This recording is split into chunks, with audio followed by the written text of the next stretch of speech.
All right, so for number 20, we're going to do a little bit more here. If you notice, I have several distributive properties and I have variables on both sides. So we're probably going to need to do all steps here.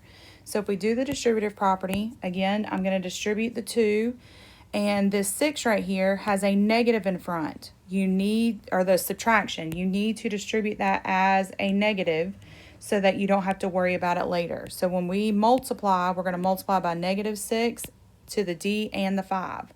So this is going to become 2d plus 2 times 3 is 6. This 2d is not in the parentheses, so we bring that down. -6 times d is going to be -6d. -6 times 5 is going to be -30.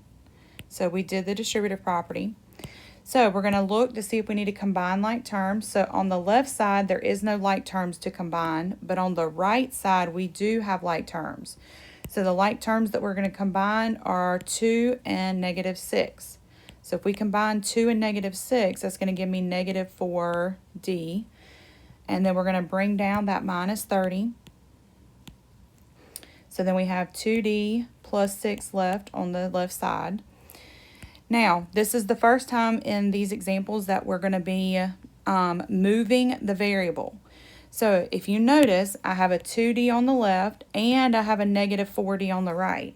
So that -4d is something that we're going to need to move over in order to get one variable. We can't solve this unless we move that variable over. Now, to move it over, that means we're going to have to go across the equal sign. So we are going to inverse here. This is the first time we're going to inverse. We're not going to divide because we don't want to split up the -4 and the d. We just want to move it over so we can get the variables together.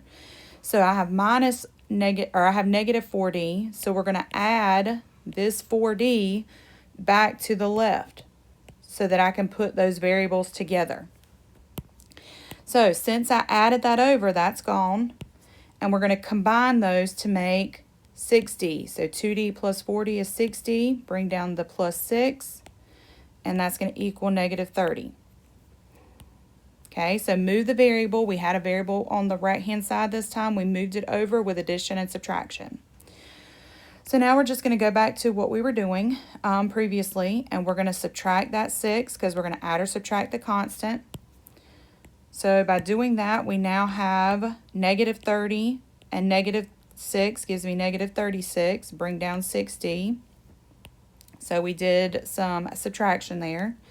And then our last step is to multiply or divide. So we have +6 being multiplied as the coefficient. We are going to divide that 6. And when we divide a negative and a positive, that gives me -6. And again, I can do the exact same thing in Desmos as I've done previously.